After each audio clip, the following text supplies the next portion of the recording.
Hello students, welcome to HPM classes. आज की video में आप लोग दूसरा अध्याय शुरू करेंगे। इस दूसरे अध्याय में सबसे पहले तो हमें पढ़ना है वैद्युत विभवांतर और वैद्युत विभव के बारे में।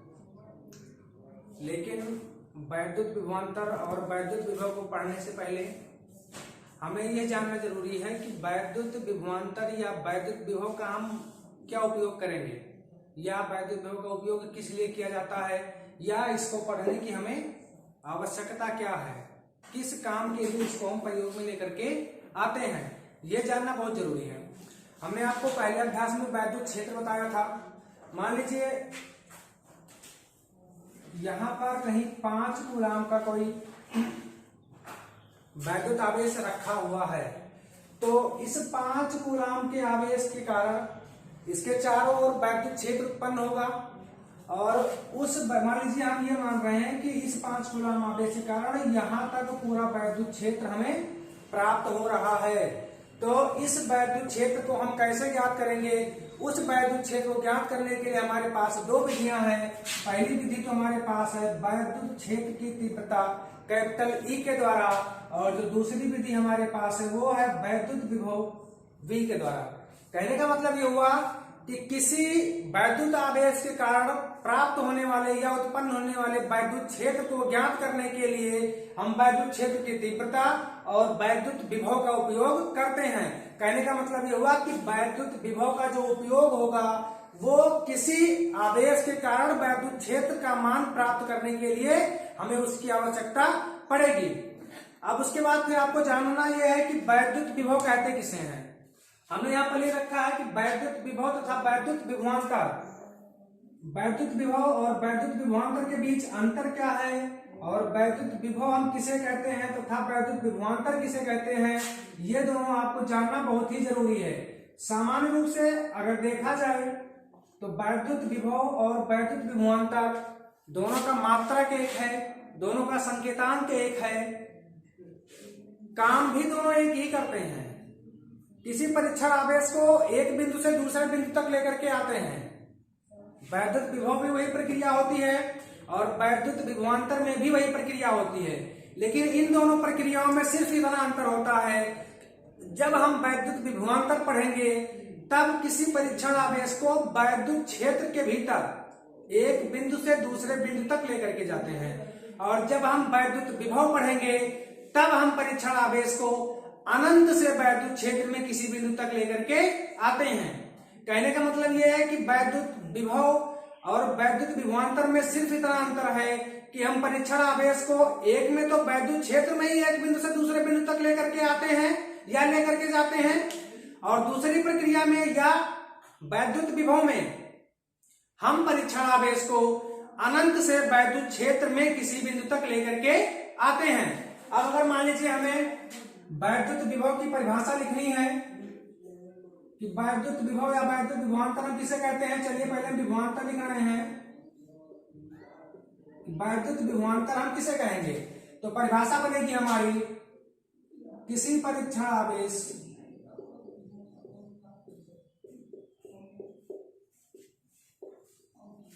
चलिए यहां पर हम परीक्षण आवेश को Q सफिक्स 0 या Q0 मान ले रहे हैं। तो किसी परीक्षण आवेश Q0 को वैद्युत क्षेत्र में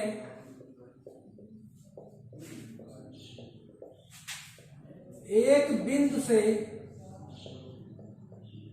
दूसरे बिंदु तक ले जाने में किया गया कार्य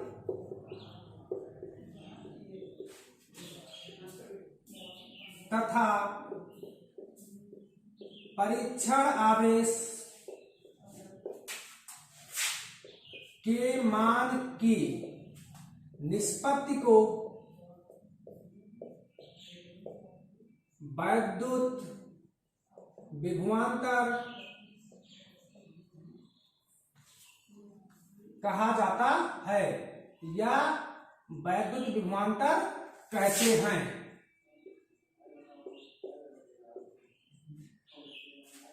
वैद्युत क्षेत्र के भीतर किसी परीक्षण आवेश को एक बिंदु से दूसरे बिंदु तक ले जाने में किया गया कार्य तथा उस परीक्षण आवेश के मान की निष्पत्ति को हम वैद्युत विभवांतर कहते हैं। निष्पत्ति का मतलब बटा होता है, अनुपात। हमने आपको बताया वैद्युत क्षेत्र में किसी परीक्षण आवेश को एक बिंदु से दूसरे बिंदु तक ले जाने में किया गया कार्य, कार्य का मतलब हम कैपिटल डब्ल्यू मान ले रहे हैं, तो किया गया कार्य डब्ल्यू और उस परीक्षण आवेश Q0 के मान की निष्पत्ति को या किया गया कार्य और परीक्षण आवेश के मान के अनुपात को हम उन बिंदुओं के बीच वैद्युत विभवांतर कहते हैं। चलिए, अगर मान लीजिए हमको वैद्युत विभवांतर का व्यंजक ज्ञात करना हो, चलिए हम मान ले रहे हैं ये पूरा बोर्ड हमारा वैद्युत क्षेत्र है और यहाँ पर कोई बिंदु हमारे पास है ए और यहाँ पर कोई बिंदु है बी। ये चलिए इसको हम P और इसको मान ले रहे हैं Q। उसके बाद यहाँ पर हम एक बिंदु ले रहे हैं A और यहाँ पर एक बिंदु ले रहे हैं B। हम ये मानते हैं कि B पर या बिंदु B पर हमारे पास कोई परीक्षण आवेश Q0 रखा हुआ है और इस परीक्षण आवेश को हमें बिंदु A तक लेकर के आना है। एक बार आप दोबारा सुनिएगा, इस पूरे बोर्ड को हमने वैद्युत क्षेत्र माना है और ये हमने कोई बिंदु P और Q लिया है और इन्हीं बिंदुओं के बीच हमने एक बिंदु A और B लिया है। बिंदु B पर हमने एक अल्प परीक्षण आवेश Q0 रखा है और इस परीक्षण आवेश को हमें बिंदु B से बिंदु A तक लेकर के आना है। अब आप देख सकते हैं बिंदु B से बिंदु A तक लेकर के आना, ये वैद्युत क्षेत्र में ही एक बिंदु से दूसरे बिंदु तक किसी परीक्षण आवेश को लेकर के जाना हुआ, मतलब हमें वैद्युत विभवांतर ही ज्ञात करना है। तो अगर हम ये मान लें कि इस परीक्षण आवेश Q0 को बिंदु B से बिंदु A तक ले जाने में किया गया कार्य W हो, मतलब ये मान लें कि परीक्षण आवेश को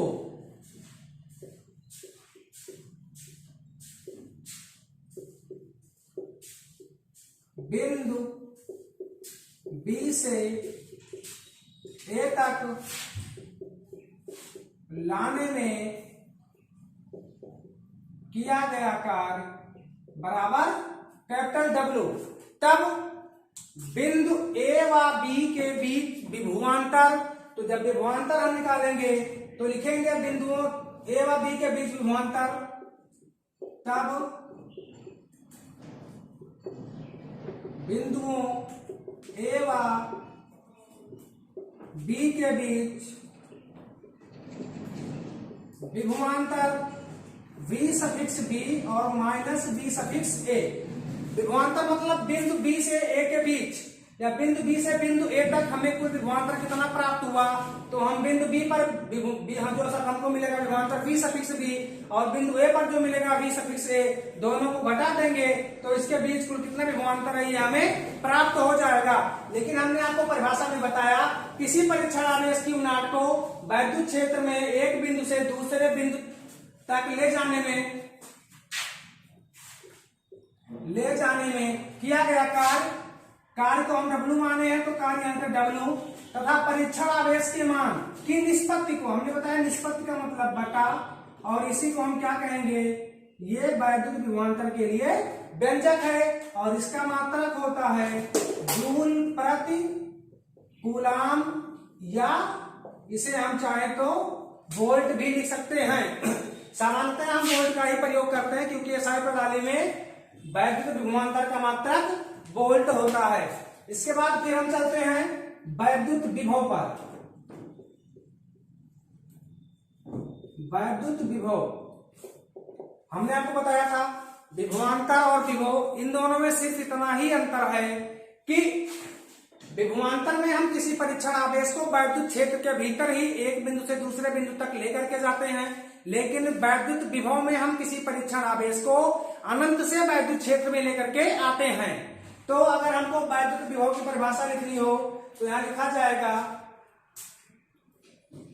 किसी परीक्षण आवेश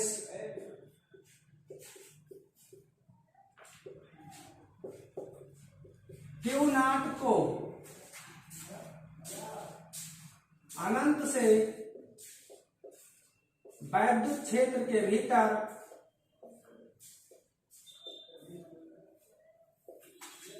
किसी बिंदु तक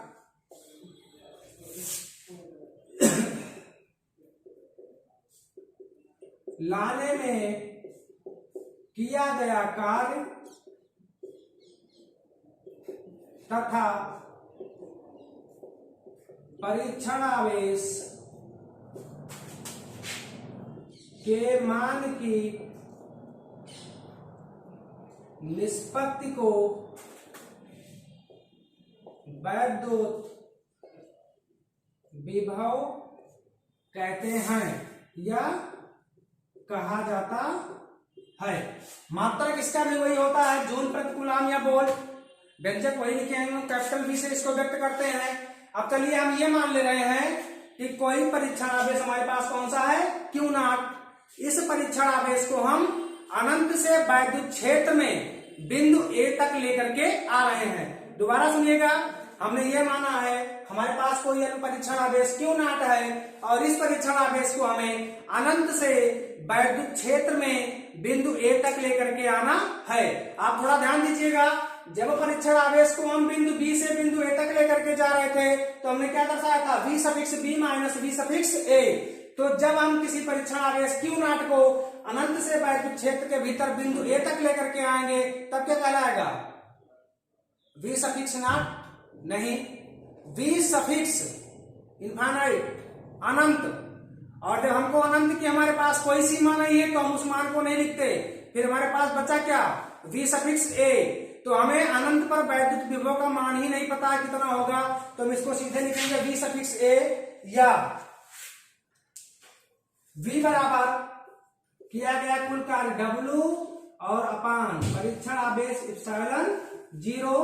ये वैद्युत विभव के लिए व्यंजक है और इसका मात्रक जूल प्रति कूलाम या वोल्ट होता है। फिर से आप ध्यान दीजिएगा, इस व्यंजक को हमने बिल्कुल इसी प्रकार से हल किया है जैसे ये था। हमने ये माना था कि अनंत से वैद्युत किसी परीक्षण आवेश को अगर हम वैद्युत क्षेत्र के भीतर बिंदु A तक लेकर के आ रहे हैं तो कुल किया गया कार्य कितना प्राप्त होगा, W।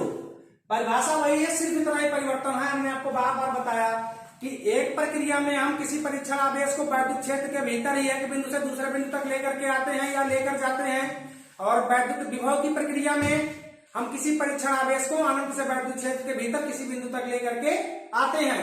तो उस प्रक्रिया में हमने ये माना कि कुल किया गया कार्य हमारे पास कैपिटल W हमको मिल रहा है, तो कैपिटल W हो गया। और हम परीक्षण आवेश को हमने Q नॉट माना है, तो W अपान Q नॉट का जो अनुपात आएगा वो क्या आएगा, वैद्युत विभव। यहां आप लिख सकते हैं ये क्या है, वैद्युत विभव।